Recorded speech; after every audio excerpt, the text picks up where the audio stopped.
जोहार, मैं आनंद कुमार। दोस्तों, झारखंड का कोल कैपिटल धनबाद आज धीरे धीरे जिंदा कब्रिस्तान में बदलता जा रहा है। यहाँ जमीन के नीचे 100 साल से ज्यादा समय से आग जल रही है और उस आग के ऊपर आज भी लाखों लोग रहने को मजबूर हैं। जरा सोचिए, एक ऐसी जमीन जो अंदर से खोखली हो चुकी है, जो किसी भी वक्त धंस सकती है, और फिर पूरा परिवार, पूरा मोहल्ला, पूरा बाजार एक झटके में पाताल में समा सकता है। लेकिन सवाल यह है कि इतने बड़े खतरे के बावजूद लोग वहां रह क्यों रहे हैं? और उससे भी बड़ा सवाल कि सरकार आखिर कर क्या रही है? आइए आपको सीधे लेकर चलते हैं 31 मार्च 2026 की उस भयावह रात में, जब धनबाद के बाघमारा प्रखंड की टंडा बस्ती में मौत ने दस्तक दी।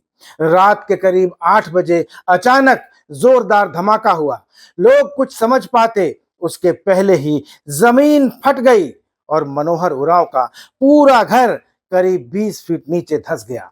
उस मलबे में दबकर जिन्होंने अपनी जान गंवा दी, उनमें 60 वर्षीय मनोहर उरांव थे, उनकी 17 साल की बेटी गीता कुमारी थी और पड़ोस में रहने वाली सरिता देवी भी थी।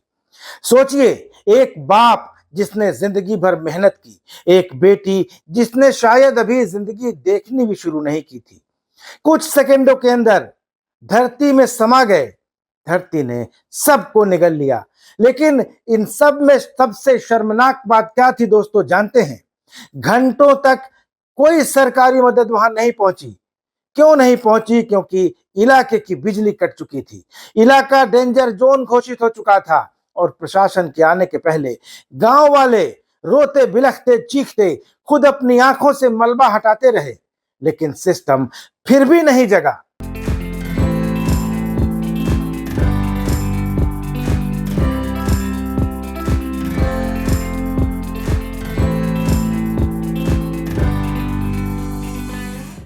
और अगर आपको लगता है कि यह सिर्फ एक हादसा था, तो जरा आगे सुनिए।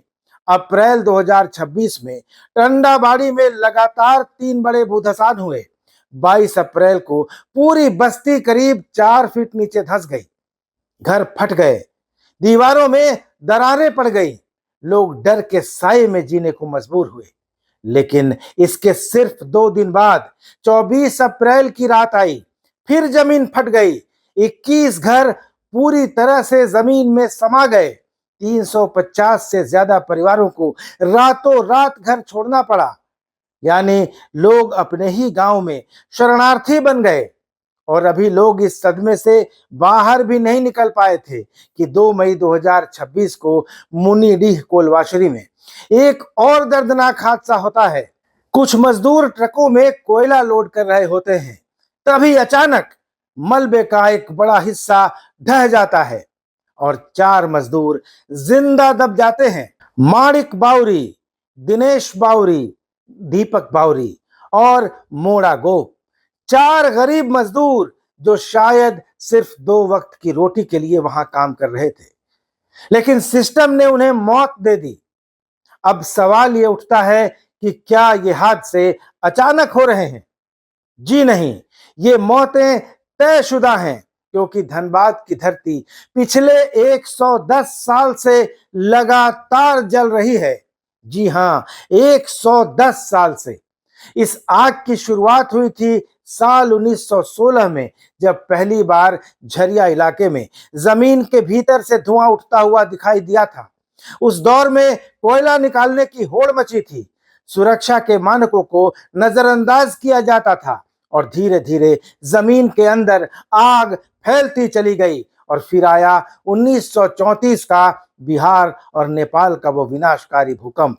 धरती फटी, दरारें बनी, अंदर ऑक्सीजन गई और आग ज्यादा भड़क उठी। 1960 तक हालात इतने खराब हो चुके थे कि खदानों से 20-20 मीटर ऊंची आग की लपटें उठती थी। 1970 के दशक तक 70 से ज्यादा घर इसकी चपेट में आ चुके थे और आज 2026 में हालात ये हैं कि धनबाद और झरिया की जमीन अंदर से खोखली हो चुकी है। नासा की सैटेलाइट तस्वीरें तक बता चुकी हैं कि जमीन के नीचे आज भी आग लगी हुई है और उसके ऊपर 5 लाख से ज्यादा लोग रहने को मजबूर हैं। लेकिन दोस्तों, यहां सबसे बड़ा अपराध सिर्फ आग नहीं है, उससे बड़ा अपराध है सिस्टम की संवेदनहीनता। क्योंकि सरकारों को इस खतरे के बारे में तो दशकों से पता है। 2009 में बड़े बड़े वायदों के साथ झरिया मास्टर प्लान लॉन्च किया गया। कहा गया कि लोगों को सुरक्षित जगह बसाया जाएगा, आग प्रभावित इलाकों को खाली कराया जाएगा। बेलगड़िया टाउनशिप भी बनाई गई, इसमें हजारों करोड़ का बजट आया। 2025 में फिर एक बार यह प्लान रिवाइज्ड हुआ, संशोधित हुआ। करीब 6000 करोड़ रुपए इसमें खर्च होने थे। लेकिन सवाल यह है कि इतने पैसे गए कहां? अगर सब कुछ ठीक चल रहा था तो लोग आज भी आग के ऊपर क्यों रह रहे हैं? दोस्तों, सच्चाई यह है कि बेलगड़िया में लोगों को सिर्फ मकान मिला, जिंदगी नहीं मिली, रोजगार नहीं मिला, पानी नहीं मिला, स्कूल और अस्पताल नहीं मिले। यानी सिस्टम ने लोगों से यह तो कह दिया कि तुम मरो मत, तुम्हारी जान नहीं जाएगी, तुम जान मत गंवाओ, लेकिन जिंदगी जीने का कोई रास्ता भी नहीं दिया। और यही वजह है कि लाखों लोग आज भी उसी धधकती जमीन पर रहने को मजबूर हैं जहां हर रात मौत मंडराती है। लेकिन दोस्तों, सबसे ज्यादा दर्द किस बात का है जानते हैं? इतने बड़े हादसों के बाद भी राजधानी रांची में सन्नाटा पसरा रहा। न मुख्यमंत्री का बयान, न किसी मंत्री का दुख और शोक, न कोई बड़ा राजनीतिक शोर, जैसे कुछ हुआ ही ना हो, जैसे धनबाद झारखंड का हिस्सा ही ना हो। सोचिए, जिस धनबाद के कोयले से पूरा देश रोशन होता हो, जिसके राजस्व से सरकारें चलती हैं, वही धनबाद आज अपनी किस्मत पर रो रहा है। क्या यहाँ के लोग सिर्फ कोयला निकालने वाली मशीन हैं? क्या उनकी जान की कीमत उस काले पत्थर से भी कम है?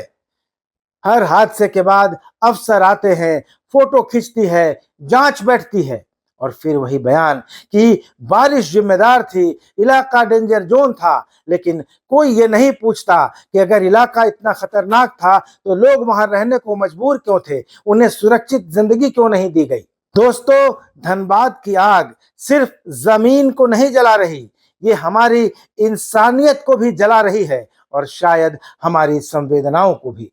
अगर आप सच में झारखंड की चिंता करते हैं, अगर आपको लगता है कि गरीब मजदूर की जान भी मायने रखती है, तो इस वीडियो को सिर्फ देखिए मत, इसको शेयर कीजिए, दिल्ली तक पहुंचाइए, मुख्यमंत्री तक पहुंचाइए, ट्विटर पर सवाल पूछिए। क्योंकि अगर आज भी हम और आप चुप रहेंगे तो कल किसी और की बेटी, किसी और का घर इसी तरह जमीन के अंदर समा जाएगा, और तब भी रांची से दिल्ली तक सिर्फ सन्नाटा ही पसरा दिखाई देगा। दोस्तों, आप इस बारे में क्या सोचते हैं? अपने विचार कमेंट बॉक्स में लिखकर बताइए। वीडियो अच्छा लगा हो तो उसको लाइक, कमेंट और शेयर कीजिए, और चैनल को सब्सक्राइब जरूर कर लीजिए। अगले वीडियो में मिलेंगे, तब तक के लिए इजाजत दीजिए। धन्यवाद, नमस्कार।